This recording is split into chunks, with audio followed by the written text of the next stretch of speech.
नमस्कार दोस्तों, आपका स्वागत है हमारे चैनल अतरंगी सी कहानियाँ में। आज हम आपको सुनाने जा रहे हैं एक पौराणिक कथा जिसका शीर्षक है लक्ष्मी, सरस्वती और गंगा का परस्पर श्राप देना। अगर आपको यह कहानी अच्छी लगे तो प्लीज़ इसे लाइक एंड शेयर कीजिएगा और अपने प्यारे प्यारे कमेंट कीजिएगा। चलिए बढ़ते हैं हम आगे कथा की ओर। पौराणिक कथा के अनुसार भगवान विष्णु की 3 पत्नियां लक्ष्मी, गंगा और सरस्वती थी।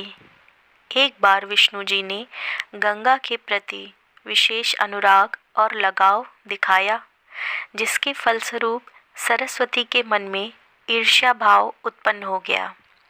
सरस्वती तीनों पत्नियों के प्रति समान अनुरक्ति रखने के आर्योचित सिद्धांत की उपेक्षा करके गंगा के प्रति आसक्ति दिखाने के लिए अपने पति विष्णु जी को खरी खोटी बातें सुनाने लगीं।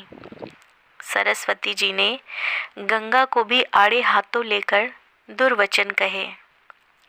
विष्णु जी पत्नियों के इस कलह को देखकर प्रासाद से बाहर चले गए।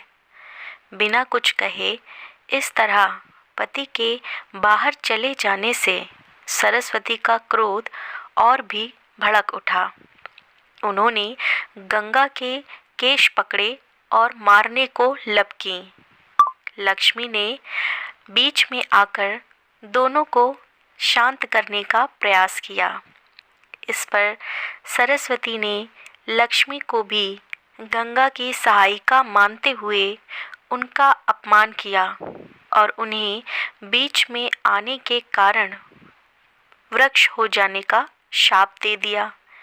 इधर गंगा अपने कारण निरपराध लक्ष्मी को दंडित होते देखकर बहुत क्षुब्ध हो उठी और उन्होंने सरस्वती को भूतल पर नदी हो जाने का श्राप दिया। जब विष्णु जी अपने पार्षदों सहित लौटे तो उन्हें अपनी पत्नियों के परस्पर कलह और शाप का पूरा पता लगा। विष्णु जी ने लक्ष्मी की शांत वृत्ति, सहनशीलता और उदारता देखकर केवल उसे ही पत्नी रूप में अपने पास रखना उचित समझा। विष्णु जी ने गंगा और सरस्वती को त्याग कर देने का निश्चय कर लिया। वियोग की असंभावी स्थिति से दुखी होकर दोनों ही कातर स्वरों में शापों से शीघ्र निपटने का उपाय पूछने लगीं। विष्णु जी ने बताया कि गंगा तो नदी रूप में स्वर्ग, भूलोक, पाताल लोक में त्रिपथगा होकर बहेंगी।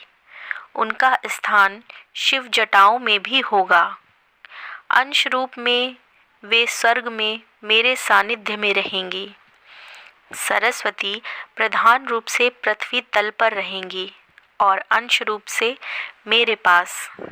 लक्ष्मी तुलसी वृक्ष बनकर मेरे शालिग्राम स्वरूप से विवाह करके समग्र और स्थायी रूप से मेरा पत्नीत्व ग्रहण करेंगी।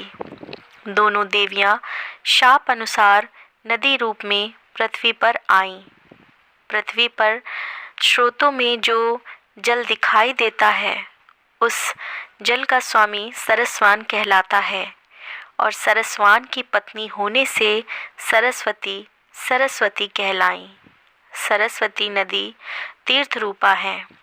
वे पाप नाश के लिए जलती अग्नि के समान है। यही गंगा और सरस्वती शाप के कारण भूलोक में नदी बनकर बहती है। राधा कृष्ण के शरीरों से उत्पन्न उनके स्वरूपों का दर्शन कराने वाली गंगा अत्यंत पवित्र, सर्वसिद्धिदात्री तथा तीर्थ रूपा नदी है।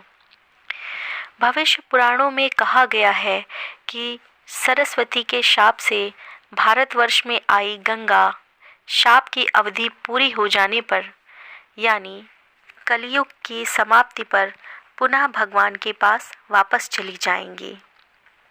तो दोस्तों, ये थी पौराणिक कथा लक्ष्मी सरस्वती और गंगा का परस्पर श्राप देना। अगर आपको यह कथा अच्छी लगी हो तो प्लीज़ इसे लाइक एंड शेयर करें और हमारे चैनल को सब्सक्राइब ज़रूर करें। धन्यवाद।